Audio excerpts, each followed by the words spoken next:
Well, Garrison, your garden's looking real good this year. Yeah, we've had a pretty good year with the garden. It ain't our best year, but it's going pretty good. This is my 4th year growing a garden.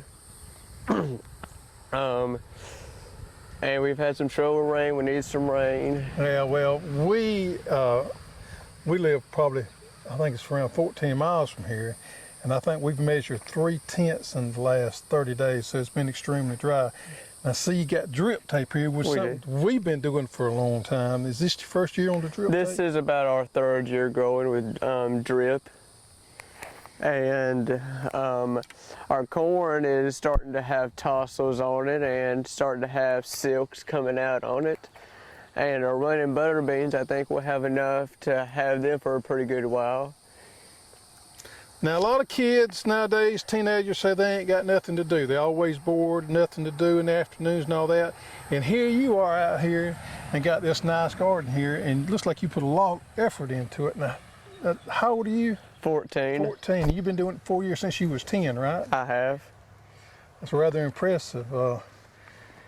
And you got your Hoss wheel hoe here. We do. And I've got the new sweeps. Got the new sweeps on there, and you've been using the Hoss wheel hoe for about a year. About a year.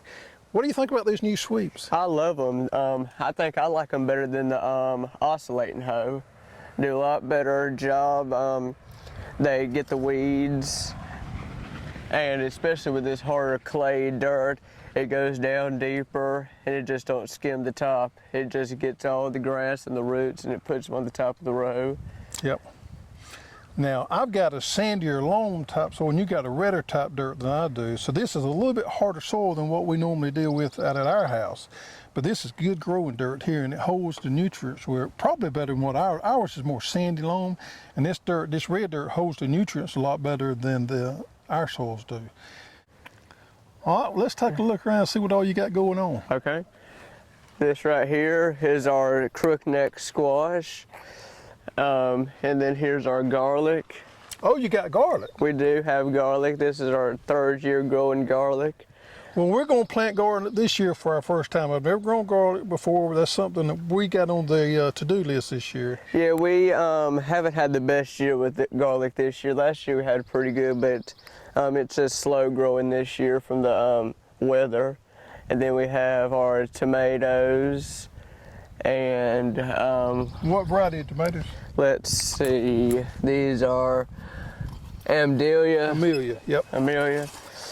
And then we have our lettuce right here that I grew in my greenhouse. It's starting to bloom. I think it's time to pick the rest of it and just put it in our mulch pile. And then we have zucchini squash. We've been growing it about the same time that we've been growing the squash. We've got cow horn peppers that we've had our first picking on. They're pretty hot. We like them. We might use them for pickling for our greens that we have in the fall. And then I grew this tomato from suckers that I got off of those tomato plants. So you rooted the sucker? We did. Yep. Yep, and supposedly the sucker makes more than the mother plant does. It does. It seems like that. Yep. And then I grew this tomato plant from seed. It's a big boy. Got okra, which is a staple of the South here. What kind of okra is this? Let's see. Clemson spineless? Yes, Clemson spineless. Okay. And then we've got... Well, let me tell you what I grew. This is our first time in our garden. We grew a new variety called jambalaya this year, and interesting to see how it does. It doesn't get as tall as this one does, and it's supposed to make more. So I'll let you know how it turns out. Okay. I may save some seed and give you for next year. Okay. And then we've got 3 rows of Silver Queen. This is the most many rows of corn as we've ever grown. And then we got our variety, it's called Texas Longhorn peas. We've been growing them about 2 years. We really like them. It's a longer pod pea than any other pea that I know of. It makes better. Yeah, they're really nice looking. They're green. I mean, they really look like they're doing good. Yeah, they're really good tasting too. How often have you been having to water? We usually water about every day if it's real dry. Yeah, for a couple of hours, something like that. Usually 45 minutes. Yep. Yep. This here's a plant that we used to grow all the time. We probably hadn't grown it in 4 or 5 years. Something we probably need to get back to growing again. Yeah, this is about a row of 100-foot running butter beans. This is our first year growing it. I got it from my great aunt. One of her friends that she used to go to school with had them, and she was picking them, and so she saved some of the seeds for us. The thing about running butter beans is they'll run, and you see their flims, they like to run a lot.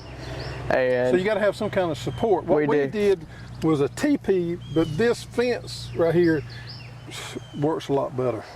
Yeah, we started by, as soon as they got about like this, we were wrapping them around, but it just gotten to where they just come back out, so we didn't worry about them anymore.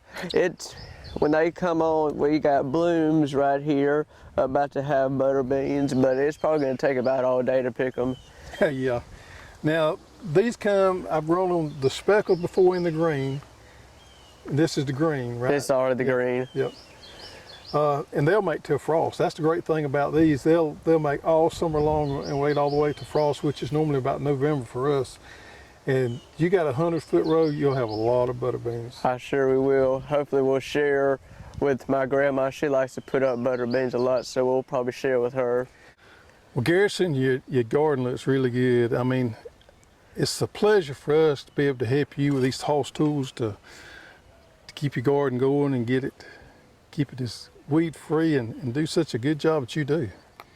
Yeah, another thing I like to put in is everything out here that I planted was used for the Hoss cedar attachment, and I like the Hoss cedar attachment. It's very useful.